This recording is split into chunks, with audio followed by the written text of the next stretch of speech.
She sat in the third row at her husband's wedding, not weeping, not begging, not falling apart. She sat with perfect posture, in a sapphire blue suit, and she watched the man she had given 20 years of her life to exchange vows with another woman. And she smiled, because she knew something nobody else in that room knew. She knew that the company whose logo was printed on the catering invoice, the floral contract, and the venue lease, the empire her husband had spent 2 decades building and calling his own, belonged to her. Every share, every asset, every floor of the building they were standing in, 51.8%.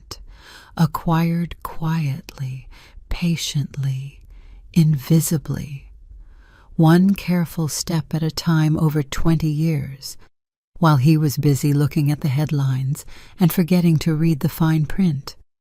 And in exactly 1 hour, she was going to walk to that microphone and let him find out. In front of everyone who had ever mattered to him. This is the story of Serafina Calloway, the woman who was handed the role of background character and spent 2 decades quietly rewriting the entire script. Stay with us. Because what happens next will change how you think about patience, power, and the kind of strength that never announces itself until the moment it absolutely has to. The lesson this story carries. Real power is not built in loud moments. It is built in quiet ones, in the decisions you make when nobody is watching, in the foundation you lay before you ever need it. Serafina's story is a reminder that the most dangerous person in any room is never the one making the most noise. It is the one who has been preparing the longest. What this story means.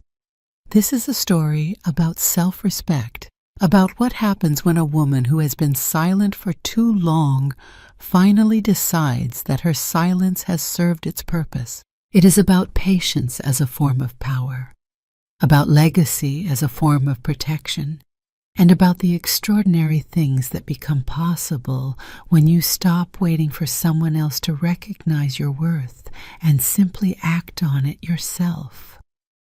Every woman who has ever been underestimated, overlooked, or made to feel like a supporting character in her own life will find something true in Serafina's story. Closing call to action. If this story resonated with you, if it stirred something you needed to feel today, please hit that like button right now. It takes 1 second, and it means the world to us. Share this with a woman in your life who deserves to hear it. Leave a comment below and tell us, was Serafina right to wait as long as she did? We read every single response, and if you want more stories of women who rewrote their own endings, subscribe to this channel and turn on the notification bell so you never miss what we bring you next. We will see you in the next story. What would you do if the man you gave 20 years of your life to, your best years, your silent sacrifices, your unconditional and patient love, stood at an altar with another woman and called it a new beginning? Most women would cry. Most women would beg. Most women would fall apart in some parking lot and spend the next 3 years trying to understand where everything went wrong. Serafina Calloway did none of those things. She put on a sapphire blue suit. She accepted a wedding invitation. She walked into that reception with the posture of a woman who owned every square foot of the room she was standing in, because she did. She owned the room. She owned the building. She owned the company whose name was printed on the catering contract, the floral invoice, and the venue lease. She owned 51.8% of her husband's empire, and she had owned it, quietly and invisibly, for the better part of 2 decades. Tonight, in front of every board member, every investor, every society journalist, and every person who had ever looked through her like she was furniture, she was going to let them know. This is not a fairy tale. This is not a fantasy. This is the story of a woman who was handed the role of background character in someone else's story and spent 20 years quietly rewriting the entire script. This is the story of Serafina Calloway, and it begins, as all great betrayals do, at a party she planned herself. Before we begin, hold on to this thought. It will matter before this story is over. Never let your financial security live entirely inside someone else's name. Remember that. The penthouse on Lakeshore Drive had 34 floors of Chicago beneath it, and a view that made grown men go quiet when they stepped off the elevator for the first time. Floor-to-ceiling windows, Lake Michigan, stretching to the horizon like hammered silver in the late afternoon light. The skyline arranged behind it like a monument to ambition, glass and steel, and the particular kind of power that announces itself without saying a word. Serafina Calloway had lived here for 18 years. She knew every shift of that light, every mood of that lake. She had watched it turn pewter before storms and catch fire at sunset and go absolutely still on January mornings when the cold pressed down so hard the surface looked like poured concrete. She had stopped seeing it as beautiful a long time ago. It had become, like so many things in this life, simply the backdrop. Tonight the penthouse was full of people, 60 of them precisely, the number having been curated by Serafina over 3 weeks of careful planning. The guest list for the Oak Ridge acquisition celebration had been assembled with the same quiet, invisible precision she brought to everything in her husband's world. She had chosen the caterer, a Michelin-starred team flown in from New York, because Garrett Calloway did not permit anything that was not exceptional. She had selected the flowers. Architectural white garden roses, modern and spare, because Garrett's aesthetic ran cold, and she had learned long ago to decorate for his tastes rather than her own. She had arranged the seating with the strategic intelligence of a general, placing the right investors beside the right board members, ensuring that the conversations Garrett needed to happen would happen organically, as if by pure social accident. She had done all of this, and she had done it without a single acknowledgement from the man it was designed to serve. Garrett Calloway was holding court near the bar. He was a man who commanded space, broad-shouldered, immaculately dressed in a navy suit made by a London tailor, silver threading at the cuffs. He was 52 years old and wore success the way some men wear a crown, not as a weight, but as a birthright. His laugh was the loudest thing in the room, a rolling baritone boom that had always made heads turn. She had loved that laugh once, for once. Before she understood what it cost, Serafina stood near the window with a glass of Chablis that had gone warm in her hand. She was 48 years old, and she was, by any honest measure, a striking woman. High cheekbones, dark, watchful eyes. The kind of bone structure that cameras noticed and rooms forgot about because she had spent 20 years perfecting the art of being present without being seen. She watched her husband. She watched the woman beside him. Vivian Cross was 34 years old, and she was the kind of beautiful that came with an edge, angular and modern, with a sleek blonde bob and pale calculating eyes. She was Calloway Global's head of brand strategy, which was a title that meant she understood exactly how to make something look like one thing when it was entirely another. She was, Serafina had known for nearly 2 years, sleeping with Serafina's husband. It had not announced itself dramatically. It rarely did. It had arrived in the language of small things. A shift in Garrett's cologne, a new deliberateness about his phone screen, the particular quality of his absences, business trips to cities where Callaway Global had no offices, dinner meetings that ran until midnight, the slow geological erosion of his attention, the way a river changes course until one day you look up and realize the water is somewhere entirely different. Serafina had seen the hotel receipts. She had made the calculations. She had sat in this penthouse on a Tuesday afternoon 6 months ago and watched Vivienne touch her husband's lapel on a street corner 40 floors below with a gesture so proprietary and so casual that it confirmed everything she had already known and been holding. Very carefully, very quietly, in both hands, she had said nothing. She had done nothing visible. She had made a phone call. But that was not tonight's story. From across the room, her best friend, Rebecca Hartley, appeared at her elbow with the directness that bypassed small talk entirely. Rebecca was Serafina's oldest friend.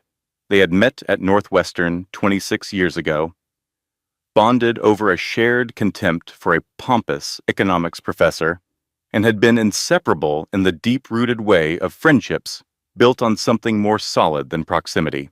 Rebecca was a family law attorney with warm eyes, an explosive laugh, and an absolute intolerance for nonsense dressed up as sophistication. She pressed a fresh glass of wine into Serafina's hand.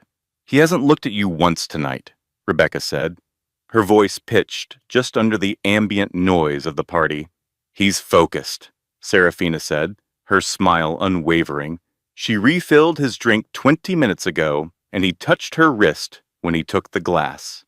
Serafina looked out at the lake. "I know," she said.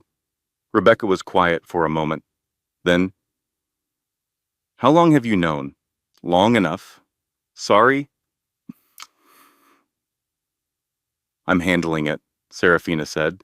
She turned and gave Rebecca the warm, real smile she reserved for people who actually knew her. "Trust me." Rebecca studied her for a long moment, the look of someone who suspected she was only seeing half the picture. Then she exhaled. "Fine," she said. "But for what it's worth, this salmon is extraordinary, and you deserve full credit." Serafina laughed. A real one. Across the room, Garrett's boom rolled across the marble. Vivienne leaned into it, her shoulder brushing his arm, her smile angled up at him, like a compass finding north. Serafina watched. She catalogued. She smiled at a passing board member's wife and said something gracious about the roses. The party moved around her like water around a stone, and somewhere across the city, in a suite at the Peninsula Hotel, a set of documents was waiting for their moment. It was not a dramatic discovery. Nobody told you that about the end of a marriage. That it rarely arrived as a scene. No confrontation in a restaurant, no tearful confession, no Hollywood moment with rain and slamming doors. It arrived in ordinary life, tucked inside a Tuesday afternoon, wearing the most unremarkable disguise it could find. For Serafina, it arrived in the breast pocket of a charcoal blazer. She was dropping a collection of Garrett's suits at Henderson's, the dry cleaner on Michigan Avenue they had used for 15 years. Standing at the counter, she did what she always did. Checked the pockets automatically before handing the clothes over. Her fingers found a folded piece of paper in the breast pocket of the charcoal blazer. A hotel receipt. The Ritz-Carlton in Washington, D.C., 2 nights, 1 room, billed to G. Callaway. She knew Garrett's schedule completely. She built it, maintained it, confirmed his reservations. Callaway Global had no offices in Washington. No meetings had been arranged there. She had not booked this hotel. She stood at the counter for a moment that expanded in every direction at once. Mrs. Henderson was saying something pleasant about the weather turning. Outside, a cab honked. Somewhere behind her, a woman laughed. Serafina folded the receipt, put it in her own coat pocket, smiled at the woman behind the counter. "Just the 4 suits today," she said. "Thank you, Patricia." She walked to her car. She sat in the driver's seat. She did not start the engine for 41 minutes. Here's the thing she understood, sitting in that parking lot. The receipt was not information. It was confirmation. It was the period at the end of a sentence she had been reading for 2 years and refusing to finish. She had known. In the way that you can know something in your body long before your mind will permit you to name it, she had known for a very long time. 20 years. Not 20 years of unhappiness. That would have been easier to explain, easier to leave. 20 years of a particular complicated love that had slowly been rerouted, the way rivers get rerouted, through years of small decisions and smaller surrenders, until one day you look up and the water is somewhere else, and you are standing in the dry bed of it, wondering when exactly you stopped being the destination. She picked up her phone, called Rebecca. It rang twice. "I think I already know," Serafina said, before Rebecca could speak. A pause. Then quietly, "How long?" "Part of me has known for 2 years.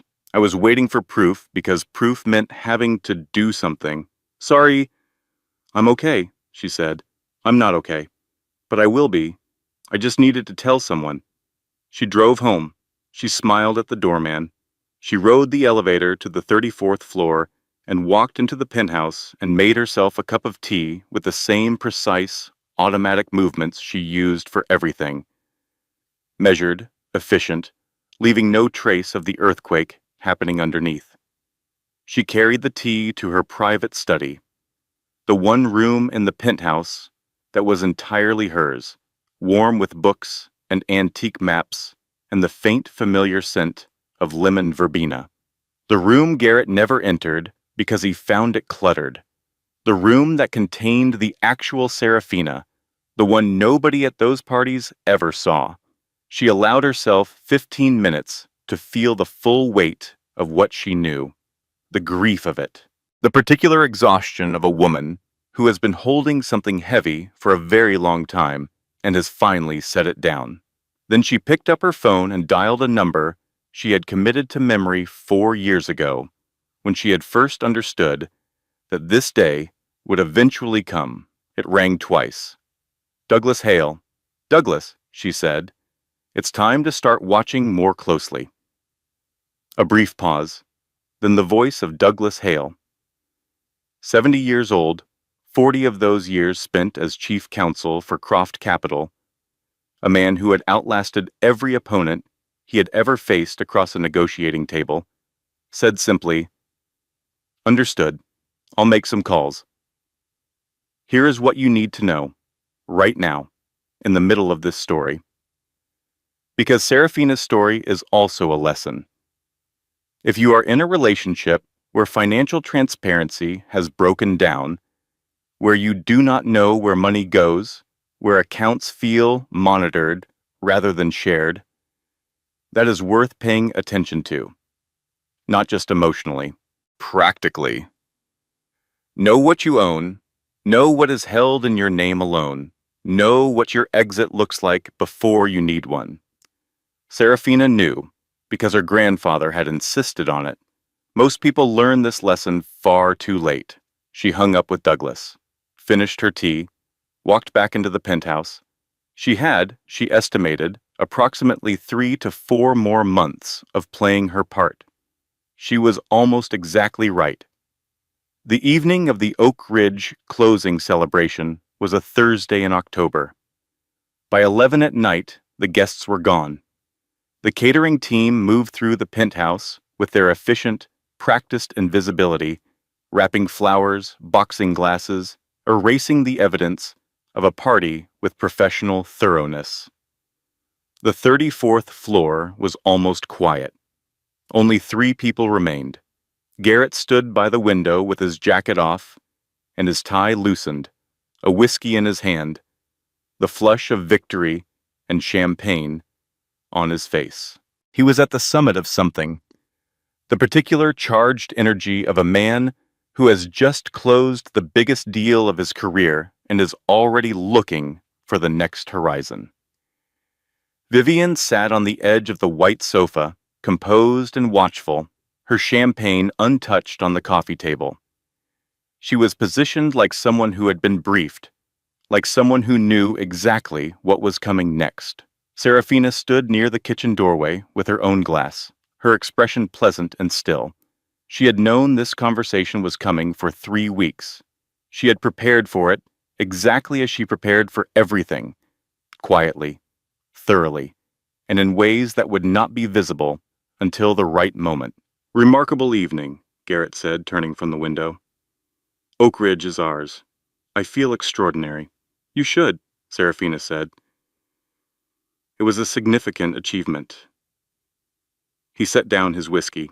He looked at her, a long, assessing look that she recognized as the look he used before difficult conversations, the look of someone who had already decided and was only now announcing. Then he looked at Vivian, and something moved between them. "Serafina," he said, "we need to talk." She waited. "This hasn't been working for a long time." He moved to the center of the room. "We've been living separate lives. I think you know that. I think we've both known it." Vivian stood from the sofa.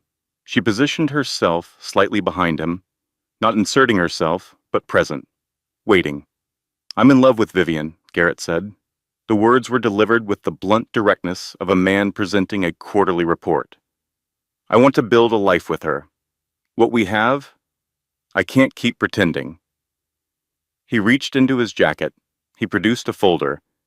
"My attorneys have prepared the initial terms. I want to be fair. The penthouse. A lump sum of $15 million. Monthly support of $40,000. It's generous, Serafina, and I think you had this printed before tonight's party." Her voice was very quiet, completely still. Garrett paused.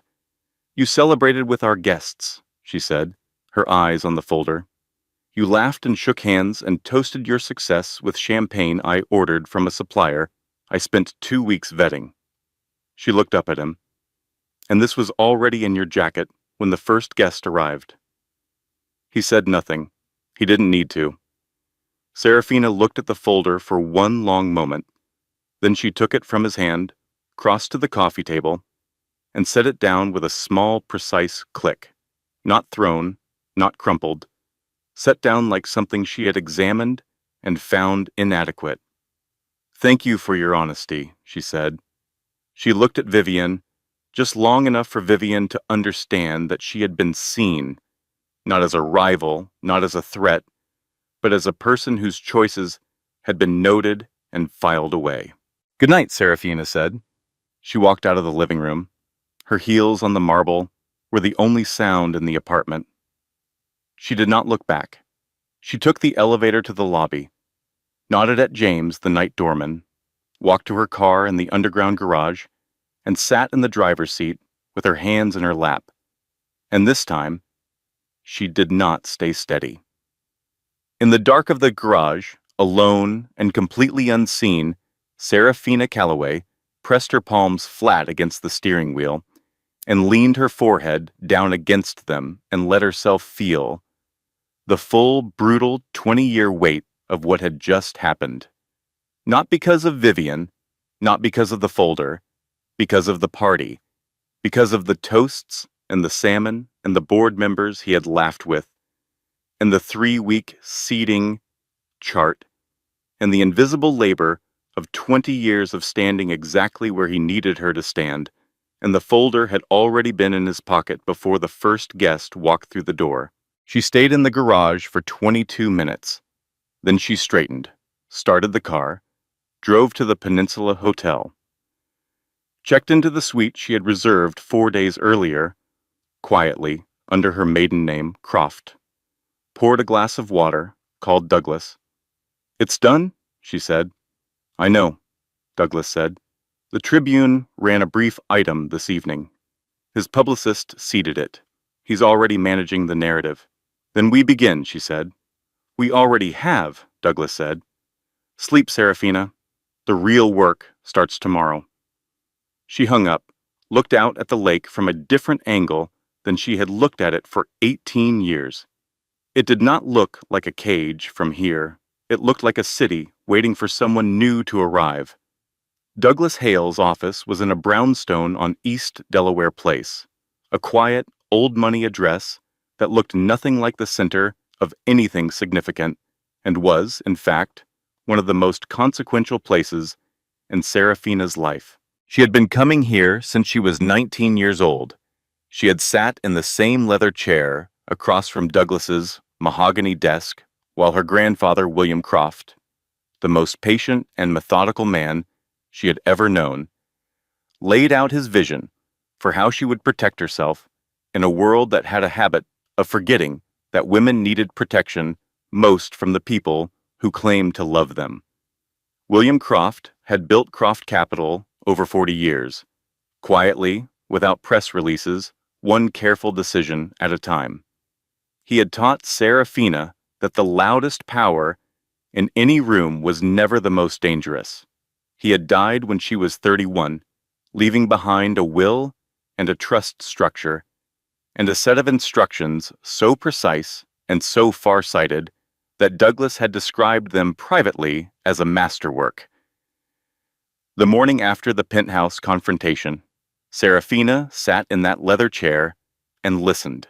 The final block of shares was acquired last Thursday, Douglas said, his voice carrying its characteristic dry calm.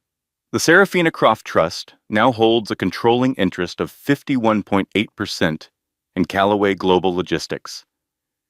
He folded his hands on the desk. He works for you, Douglas said.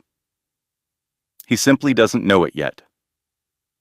For 20 years, following her grandfather's instructions and managed by Douglas, Serafina had been systematically and silently acquiring shares in her own husband's company. It had begun as a safety net.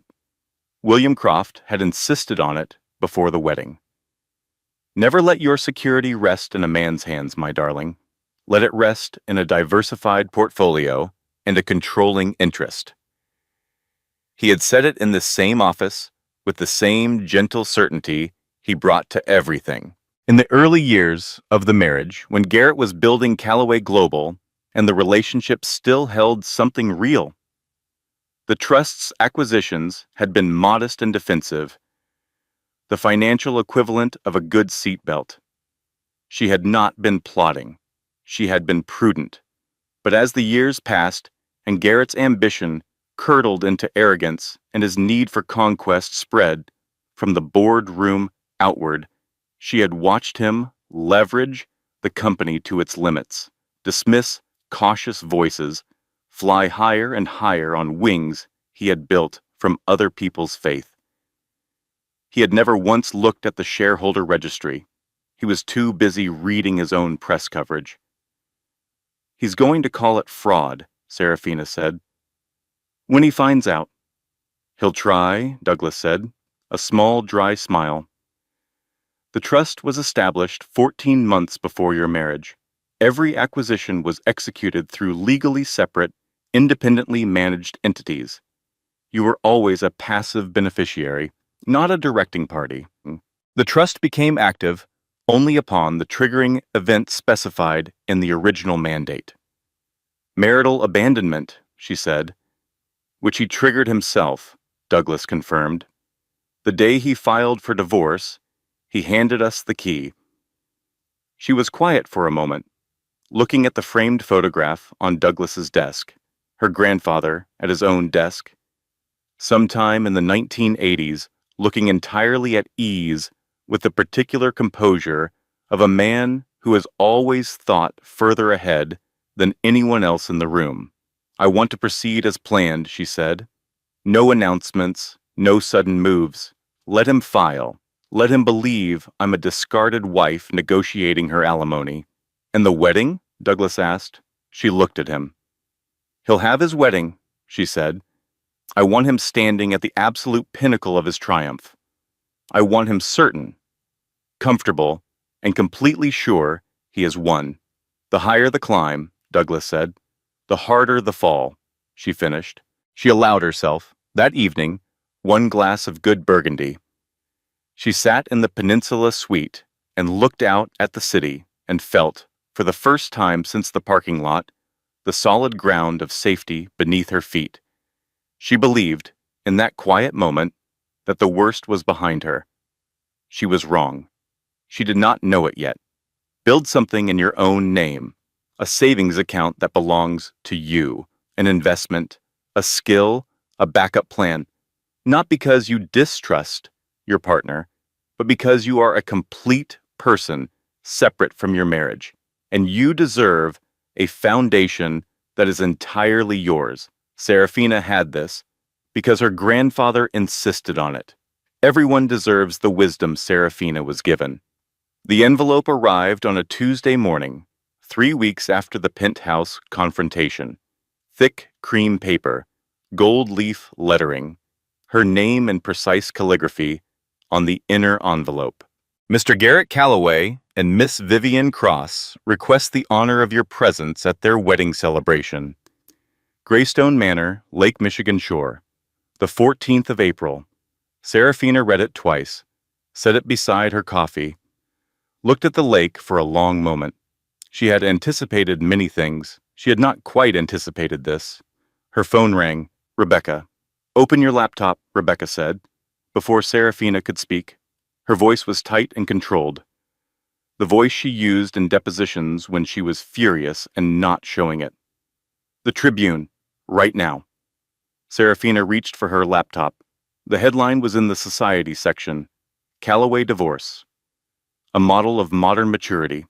Sources close to the CEO confirm that former wife, Serafina Calloway, has been invited to the upcoming nuptials. Garrett Calloway wanted to show that this transition has been handled with grace and mutual respect, says an insider. Her photo was beside it, an old charity gala photograph. She looked elegant, poised, gracious. The caption read, "The ex-wife." "He engineered it," Rebecca said. "This isn't a kind gesture, sorry. It's a trap.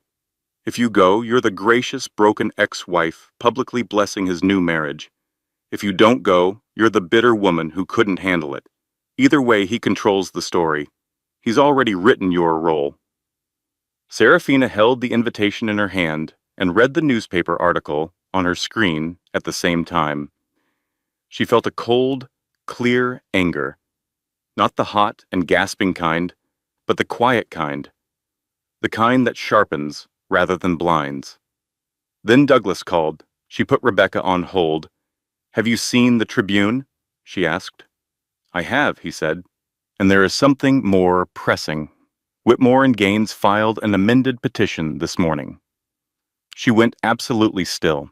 "They are arguing that the trust constitutes a conflict of interest during the marriage. They want it declared a marital asset subject to equitable distribution. They are calling it financial fraud against the marital estate, the Burgundy she had sipped the night before, the 15 minutes of safety she had allowed herself, the quiet, victorious certainty that she had weathered the worst. Gone." She switched back to Rebecca. "It gets worse." She explained the amended petition. Rebecca's silence had the particular quality of a very skilled attorney recalibrating very quickly. "That is an extraordinarily long shot legally," Rebecca said carefully, "but it creates noise, uncertainty. They want the board to see chaos before Monday's meeting."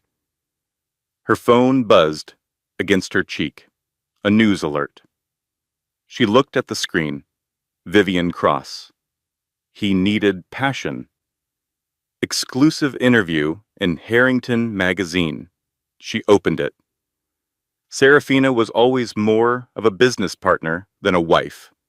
Vivian was quoted as saying, her photograph luminous on the page. Garrett needed to feel alive. He needed someone who matched his energy, his ambition. I think on some level, everyone who knew them understood that. The article had already been shared more than 4,000 times. 3 hits in less than 1 hour. The Tribune story. The legal petition. The magazine interview. She had been prepared for a chess game. She had not been prepared for 3 boards catching fire simultaneously. Her hotel suite door opened. She had given her mother Martha a spare key 2 weeks earlier against her better judgment. Martha Calloway was 69 years old, 5 feet 4 inches tall, and constitutionally incapable of approaching a crisis without baked goods. She walked in carrying a paper bag from the bakery on Walton Street and took one look at her daughter's face. She put the bag on the table. She sat on the sofa. She said nothing. Then Serafina looked at her mother, and the precise, controlled stillness that had held for weeks finally cracked. "Mom," she said. One word. Her voice broke on it. Martha opened her arms, and Serafina, for the first time since the parking lot at the dry cleaner, stopped being in control of anything. She crossed the room and sat beside her mother and cried the way very strong people cry, silently, with her whole body, while Martha held her and said nothing except, "I know, baby, I know." They sat like that for a long time. Eventually, Martha reached into the paper bag and handed her daughter a croissant. "Eat," she said firmly. "Grief burns calories, and you need your strength." Serafina laughed, wet-eyed and exhausted and fractured, but real. Martha patted her knee. "You know what your grandfather used to say? Tell me." "The spider doesn't announce the web." Serafina wiped her eyes, took a long, slow breath, looked at her mother. "No," she said quietly, "it doesn't." She picked up her phone and called Douglas back. "Round 2, she said. The offices of Whitlock and Finch occupied 3 floors of a limestone building on LaSalle Street. They were not showy offices. Dark paneling, deep carpet, framed precedents on the walls, the quiet, settled confidence of a firm that had never needed to impress anyone because their results had always spoken loudly enough. They were specialists in corporate governance and shareholder rights. They operated in 17 countries. They did not lose. Serafina sat at the center of their main conference table with Douglas on her left and a team of 4 attorneys and 2 financial analysts arranged around her. Outside the windows, the Chicago River caught the November light and broke it into pieces. "Walk me through the fraud allegation," she said. "All of it." The lead attorney was a woman named Caroline Marsh. Compact, precise, the kind of professional who had encountered every conceivable variety of financial manipulation and found them all mildly tedious. She laid it out. The trust predated the marriage by 14 months. Every acquisition had been executed through legally independent entities. Serafina had never directed a single trade. Under the original trust mandate, she had been a passive beneficiary with no controlling authority until the triggering event. The triggering event being the divorce filing, Caroline said, which Mr. Calloway initiated. He pulled his own trap. The fraud claim dissolves under basic examination. "So their attorneys know it's a delay tactic," Serafina said, "without question. They want to create noise in the market before Monday. They want the board to see instability and hesitate. If the board hesitates, the vote is less clean. If the vote is less clean, the transition takes longer, and anything can happen in the gap. Then we remove the uncertainty completely," Serafina said. She looked around the table. "What does the board need?" Douglas answered. "They need a leader, not an angry ex-wife, not a hostile takeover, a leader with a plan, with institutional backing, and with a vision for the company that is better than what they have watched Garrett provide." Serafina nodded. She had been building that vision for 18 months. Over the next 2 hours, she laid out her first 100 days. A full audit of the Oak Ridge acquisition, which had been closed at leverage ratios so aggressive, that 3 board members had privately flagged their concerns and had been overruled. A debt restructuring plan, reinvestment in Callaway Global's core logistics technology, which had been starved of capital while Garrett chased acquisitions, a new employee retention initiative, a transparent governance framework that would make the board feel like participants rather than furniture. She had spent 20 years in the passenger seat. She had memorized every road. "What about the Harrington interview?" Douglas asked. "Let it run," Serafina said. "Every woman who reads that article is going to feel something. That feeling is going to make Monday's board meeting the most watched corporate event of the year." She paused. "Vivian just handed us a larger audience." Caroline Marsh allowed herself the slight elevation of one eyebrow that constituted, for her, an expression of genuine approval. "And the wedding?" Douglas asked. Serafina looked at him. "I will be there," she said simply. From the corner of the room, Rebecca, present in her technical capacity as personal counsel, but truthfully present as Serafina's oldest friend, raised her hand with the gravity of someone addressing a matter of great importance. "The outfit question is, I want formally noted, extremely significant. Becca, you are walking into that man's wedding as the owner of his company. This is not a beige moment. This is not tasteful navy. This is a historic moment in your personal and professional life, and the outfit needs to honor that." Serafina looked at her for a long moment. "Sapphire blue," she said. Rebecca pointed. "Yes, exactly that. Burn it all down in blue." Caroline Marsh made a brief note on her legal pad. It read, "Sapphire blue." She underlined it once. When someone tries to rewrite your story, in a newspaper, in a courtroom, in a social circle you have spent years building, the answer is not silence, and it is not explosion. It is preparation. You know what is true. You have documented it. You have found the people who witnessed it. And when the moment comes, you speak with the precision of someone who has been holding their evidence for a very long time. That moment was now 4 months away.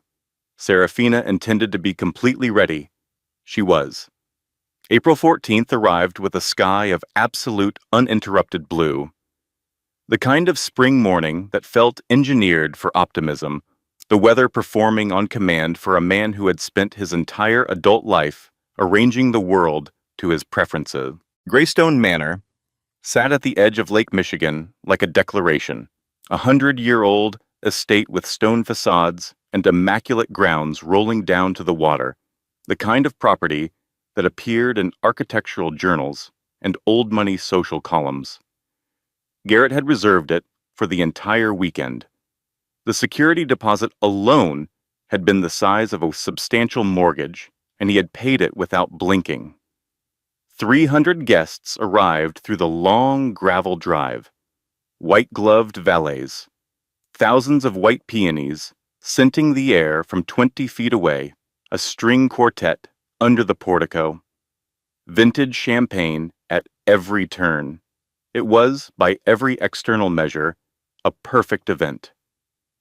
Vivian Cross was extraordinary in her gown, custom ivory silk with a cathedral train that moved behind her like a statement. She had spent 6 months planning this day, and it showed in every detail. She stood at the altar with the incandescent certainty of a woman who believed she had gotten exactly what she worked for.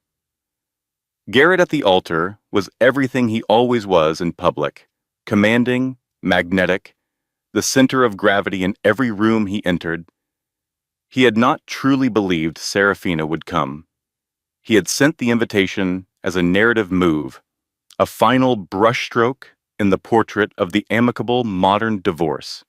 If she came, she authenticated the story.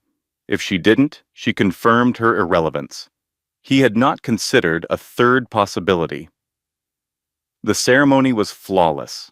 Vows exchanged beneath an arch of white flowers with the lake as a backdrop, the kind of image that belonged on a magazine cover. When Garrett said "I do," the room responded with the warm, collective exhale of 300 people watching something beautiful. Then the reception moved into the Manor's ballroom. Painted ceilings, warm candlelight, a full jazz orchestra filling the space with the particular elegance of musicians who were genuinely good at what they did. And then, just as the first course was being set, a black Bentley moved slowly up the long gravel drive. The chauffeur, a man named Robert, who had worked for the Croft family for 31 years, opened the rear door. Serafina stepped out. The sapphire suit was bespoke, cut to her precise measurements by a tailor who had spent 3 fittings getting the shoulder line exactly right. It was the blue of deep water on a clear day, old, valuable, and absolutely certain of itself. At her throat, on a fine platinum chain, was the Star of Geneva, a sapphire pendant that had belonged to her grandmother, and before that, to a woman whose name was embroidered inside the original velvet case in handwriting faded to the color of smoke. She wore it not as a weapon. She wore it as a reminder of where she came from and what she was made of. She walked toward the manor entrance. The guests who saw her arrive went quiet in a spreading ripple, a wave of sudden stillness moving through the crowd from the entrance inward. She passed through it with a composure so complete it was almost disorienting. Not cold, not performative, simply utterly present in a way that made everything else in the room seem slightly louder by contrast. She took a seat at table 7, third row from the dance floor, respectful distance, unmistakably present. Throughout the toasts, she sat with her hands folded and her expression one of composed and pleasant attention. She watched the best man deliver a rambling tribute. She watched the maid of honor describe Vivian as a force of nature. She watched the servers move through the room. She ate her salad. Across the ballroom, she could see the board members, men she had cooked dinner for, men who had praised her table arrangements and her wine selections and her ability to make their wives comfortable. She could see them watching her now with a different quality of attention. Recalculating, she gave a few of them a small, gracious nod. Then Garrett took the microphone. He was magnificent at this. He had always been. The spotlight found him like a reflex, and he filled it completely, moving through his toast with the easy fluency of a man who had been performing confidence for 3 decades. He praised his new wife. He thanked his guests. He spoke of passion, vision, and new beginnings. And then, with the particular cruelty of someone who believed that the most dangerous weapon was the appearance of generosity, he said, "I also want to acknowledge the past, to thank my former wife, Serafina, for her years of support. Her presence here today speaks to the grace and maturity with which we have navigated this transition." He raised his glass. Polite, uncomfortable applause from 300 people who all understood exactly what had just been said beneath the words that were said.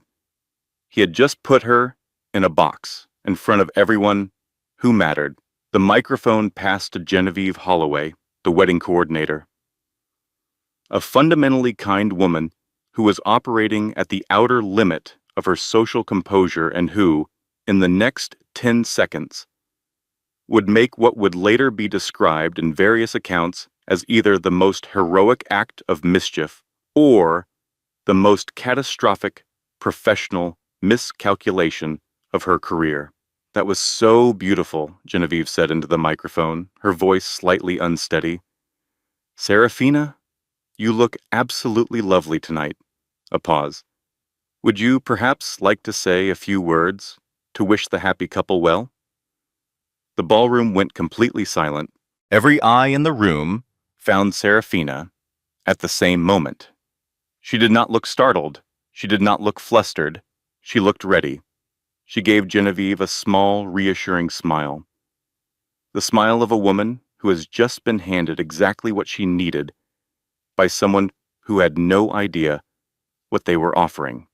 Then she stood. The distance from table 7 to the center of the ballroom was perhaps 40 feet. She covered it slowly and deliberately, with a quality of movement that silenced the jazz orchestra mid-phrase without a single word being spoken. The only sound was the precise, measured rhythm of her heels on the polished marble. A sound that, in the absolute silence of 300 people holding their breath, carried all the weight of everything that was about to happen. She accepted the microphone gently from Genevieve's hand. She adjusted the stand to her height. She looked out at the room. 300 faces, board members, investors, society figures. 3 reporters from financial journals who had been invited to document a glorious union and were currently experiencing the professional equivalent of winning a lottery. Garrett and Vivian at the center of the dance floor, lit by warm spotlight, very still. Serafina smiled. It was a warm smile, a real one. That was what made it so completely devastating. "Thank you, Genevieve," she said. Her voice was clear, unhurried, filling the room without effort. "And thank you, Garrett, for your kind words." Support, grace, new beginnings. These are beautiful phrases. The room exhaled. She was going to be gracious. She was going to wish them well, and everyone could go back to their champagne, and this excruciating moment would be over. "I spent 20 years being gracious," she continued, her tone shifting almost imperceptibly. Still warm, but with something beneath it now. Something with precise edges. Being the quiet one. The one in the background who made sure every room Garrett walked into was already arranged to his advantage. The dinners, the relationships, the board introductions that happened over desserts I planned, in rooms I decorated, at tables I set. A pause. I was extraordinary at it. Not a sound in the room. What Garrett never thought to ask, and I say this without malice, simply as an observation about the particular blindness that can develop over 20 years of looking through someone, was what I was doing with the other part of my attention. Her gaze shifted. At table 9, Lord Ashworth, a distinguished British institutional investor who had arrived quietly that morning and had been sitting in unassuming patience through the entire event, gave her the smallest possible nod. She turned back to the room. "My grandfather, William Croft, some of you will remember him as the founder of Croft Capital, gave me advice on the week of my wedding. He told me, never let your future rest entirely in someone else's hands. He established a trust for me, a private trust, with a very specific long-term mandate." Garrett's face had changed. The color was leaving it in real time. "For 20 years, Serafina said, the Serafina Croft Trust, under the management of Douglas Hale of Hale and Associates, has been quietly, patiently, and entirely legally acquiring shares in Callaway Global Logistics. Through independent investment vehicles, through funds, through institutional partners who understood the value of patience." She paused, just long enough. Garrett was so focused on the horizon that he never looked at the shareholder registry. He never asked who owned the conservatively named investment funds that were so consistently eager to believe in his vision. Vivian's hand found Garrett's arm. Her grip was white-knuckled.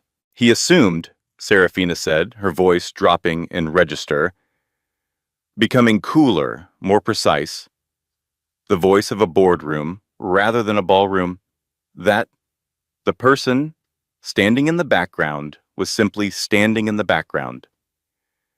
She let 3 full seconds of silence pass. 3 seconds in a room that had stopped breathing is a very long time. As of last Thursday, the Serafina Croft Trust is the majority shareholder of Callaway Global Logistics, with a controlling interest of 51.8%. The sound that came from 300 people losing the ability to breathe simultaneously was extraordinary. Not a scream, not applause, a collective physical shock, the sound of sophisticated people encountering something they had not imagined possible. Vivian made a sound that was not a word. Garrett's face was the color of good paper. I am therefore calling an emergency meeting of the Board of Directors for this Monday at 9 a.m. Serafina said, her voice carrying the full authority of someone who has been waiting a very long time to speak. The primary agenda item will be a vote on executive leadership. My attorneys at Whitlock and Finch are available to answer any procedural questions. She looked at Garrett, just for one moment. The look of a woman who has finally said the thing she's been holding for 20 years and found that it was even more complete than she imagined. Congratulations to the happy couple, she said. The salmon is excellent. I chose the supplier myself. She placed the microphone back on its stand. She turned. She walked toward the ballroom doors. Behind her, 300 people detonated. It was not loud chaos. Not in a room full of people trained to maintain composure under pressure. It was a frantic, urgent implosion. Phones appeared in every hand. Investors were texting brokers. Board members were pulling each other into corners with expressions of barely controlled alarm. The three financial reporters were typing with the barely suppressed velocity of people who have just watched history happen in a room they were already standing in. Garrett moved. He pushed through the stunned crowd with an urgency that was completely unlike him. Unpolished, uncontrolled, all of the performance stripped away. Serafina. She stopped at the ballroom doors, turned. His face was a landscape she had never seen before. All the things 20 years of performance had kept hidden suddenly, right there on the surface. Rage, yes, and beneath it, something raw, something that was, in its own terrible way, the most honest thing he had shown her since she could not remember when. How could you, he said. You wanted a public moment, she said, quietly, for him alone. You wanted everyone who matters to be in this room. You sent me the invitation, Garrett. You wrote this particular script. I simply added a scene you hadn't written. This is my company. I built it. You built it, she agreed. And then you leveraged it past its limits and dismissed the people who warned you and called their caution weakness. You were a remarkable builder. The building needed different management. You'll fight me, he said. The bravado was hollow, a habit without substance. Your attorneys are excellent divorce lawyers, she said. Mine are corporate governance specialists. The bylaws are clear. The vote Monday is a formality. You can attend as the outgoing chief executive, or you can tender your resignation tonight. A steady look. Either way, clear your office by noon. Vivian had followed him. Her gown moved around her, like something from a different story than the one she was currently living. Her face had lost everything it had worn all day, the triumph, the luminous certainty, the confidence of a woman who believed she had gotten exactly what she came for. You calculating which? She said. Her voice cracked the middle of it. Serafina looked at her, not with cruelty, not with warmth, but with the particular clarity of someone who has finished something and is ready to begin the next thing. You wanted to be queen of this kingdom, she said quietly. You should have done your due diligence on who owned the land. She turned. The doors opened. Robert had the Bentley at the bottom of the entrance steps. She walked toward it without looking back. Behind her, from somewhere in the crowd departing through the manor doors, came the sound of Martha Calloway. who had spent the entire evening at table 4 eating her dinner with the composed satisfaction of a woman watching a film she had been promised would have a very good ending, saying to the woman beside her in a tone of complete and genuine pride, "That's my daughter." Then she picked up her evening bag and walked out. The story broke at 11:47 that night. Bloomberg. Serafina Croft Calloway announces 51.8% controlling stake in Callaway Global at husband's wedding reception. Emergency board meeting called. By midnight, it had reached the Financial Times. By 1 in the morning, Reuters had it.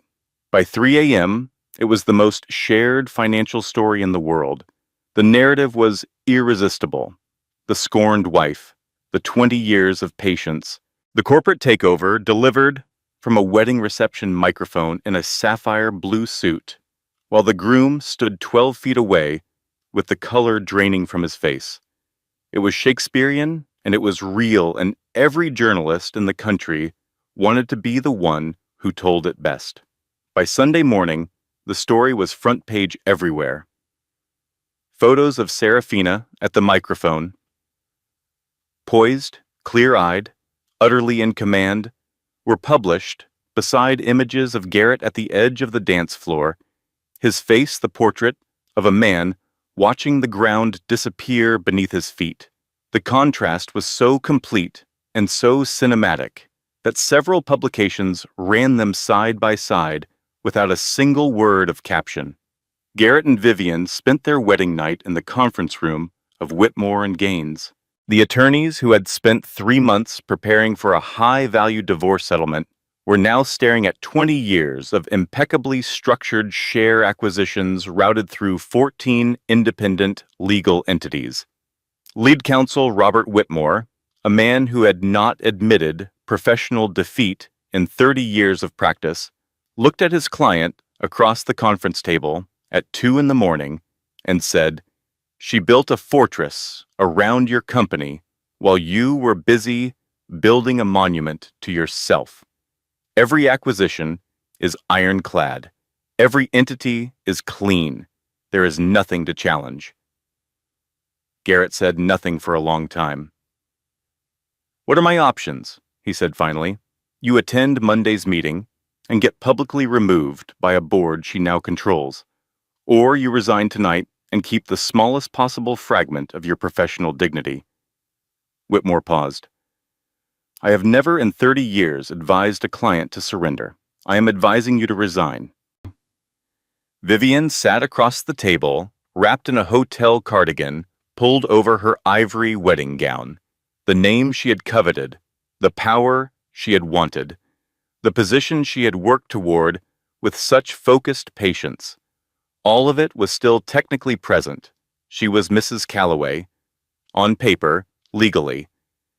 But the company was Serafina's. The board was Serafina's.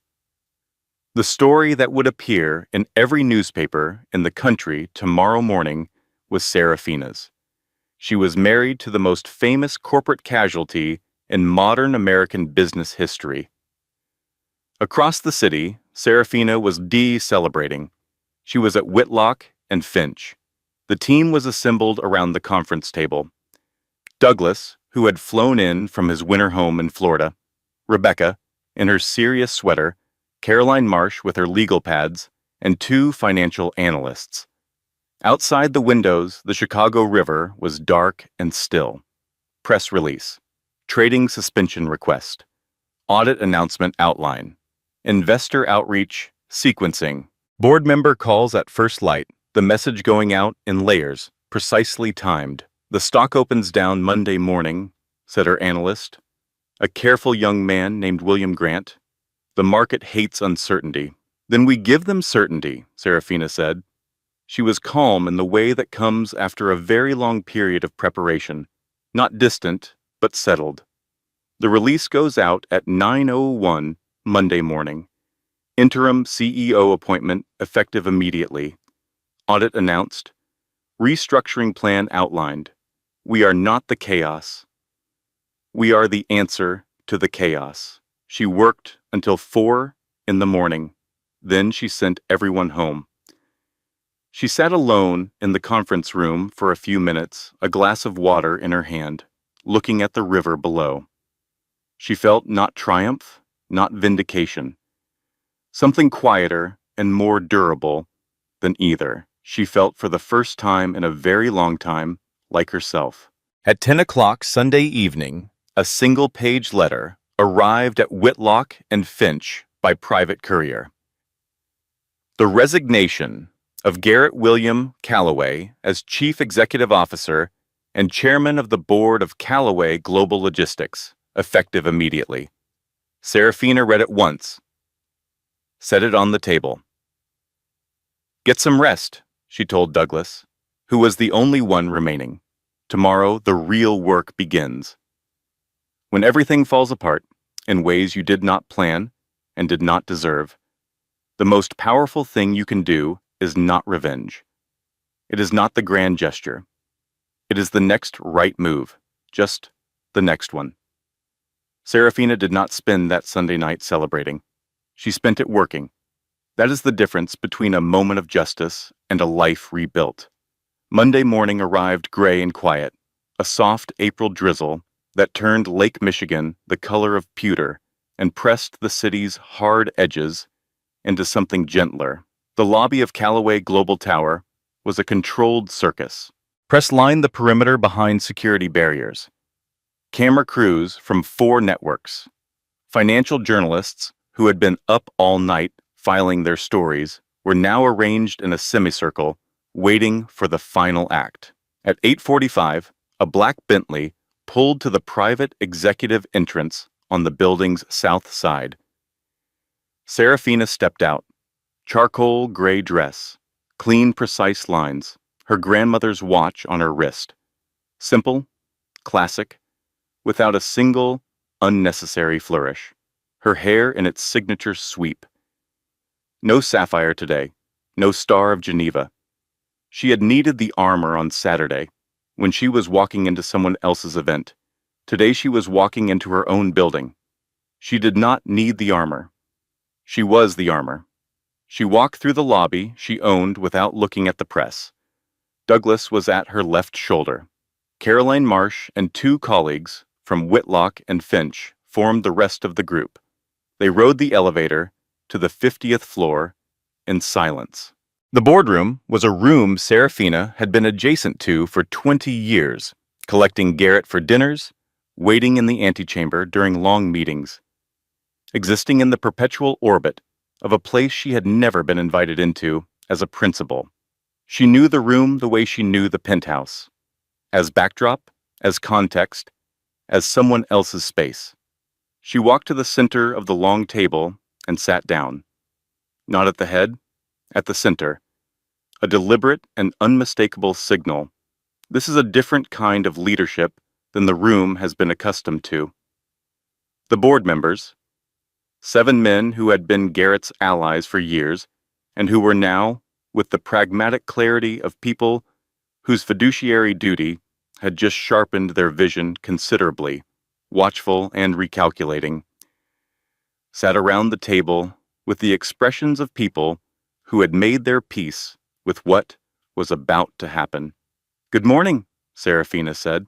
Her voice was the same as it had been on Saturday night, clear, unhurried, carrying the particular quiet authority of someone who has nothing left to prove and nowhere else to be. "You have all received the resignation. I am putting forward a motion to appoint myself interim Chief Executive Officer and Chairwoman of the Board, effective immediately." Douglas seconded the motion.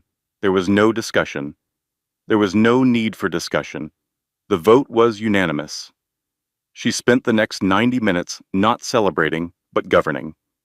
She laid out the audit in specific detail.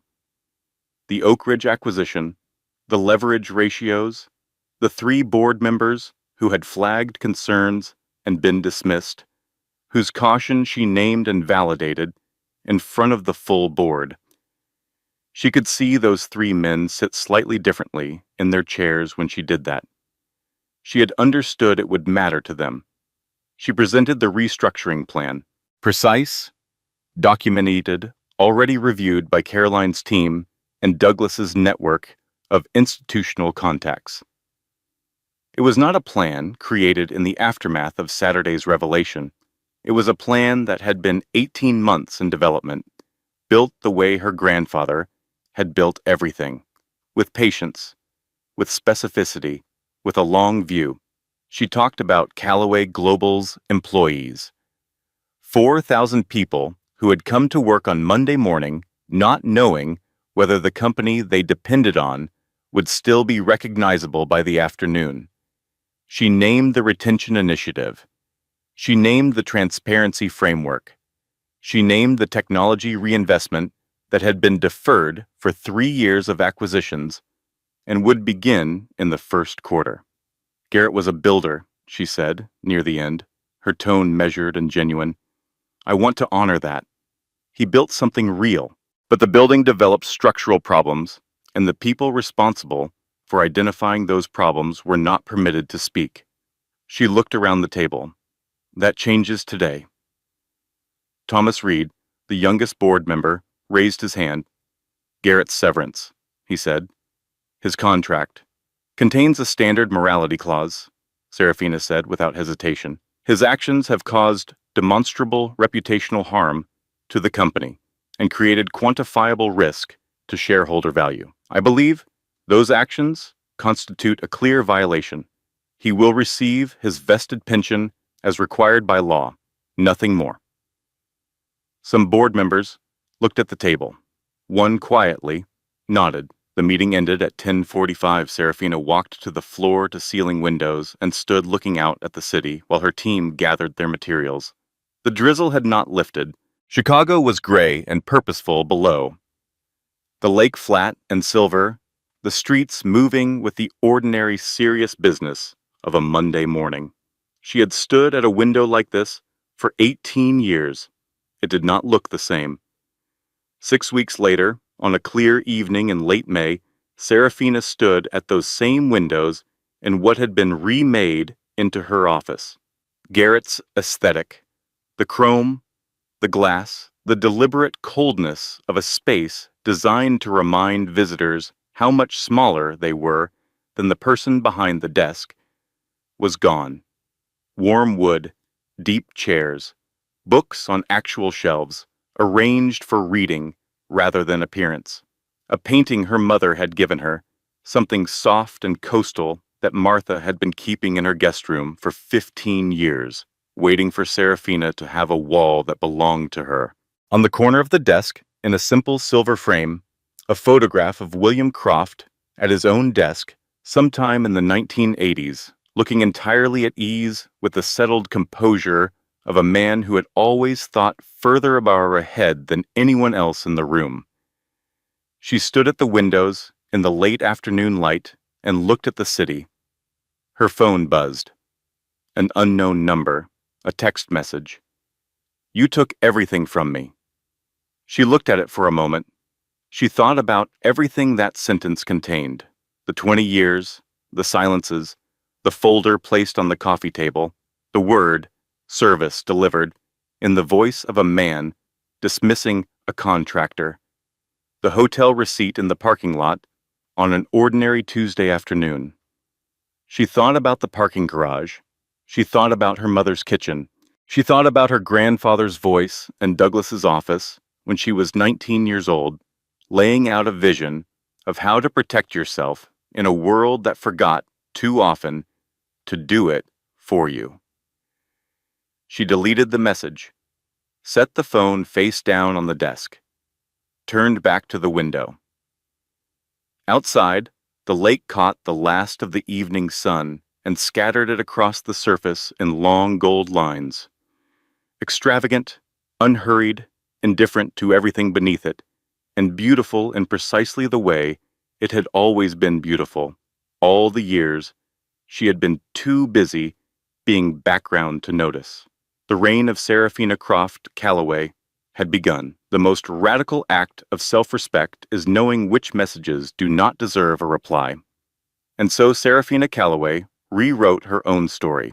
She did not do it loudly. She did not do it in anger, though she had every right to anger.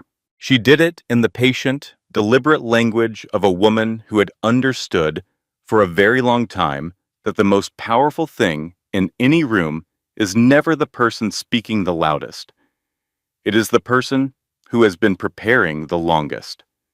She transformed the greatest betrayal of her life into the most complete reclamation. She did not just survive what was done to her. She used it. She turned 20 years of being underestimated into 20 years of architecture, building something so solid, so carefully constructed, so deeply rooted in the inheritance of a man who loved her enough to think 40 years ahead, that when the moment arrived, it did not require a fight. It required a microphone in 30 seconds and the absolute unshakable certainty of a woman who had finally decided to stop standing in the background of her own life. Was Serafina's plan justified? Was her response too far or not far enough? We want to hear from you. Drop your thoughts in the comments below, because this is a conversation worth having. If this story moved something in you, if any part of it felt familiar or inspiring or like something you needed to hear today, please hit that like button right now. Share this video with a woman in your life who needs to be reminded of her own strength. Subscribe to our channel for more stories of extraordinary women who refuse to accept the ending someone else wrote for them. Click the notification bell so you never miss what we bring you next. Thank you for listening. And remember, the spider does not announce the web.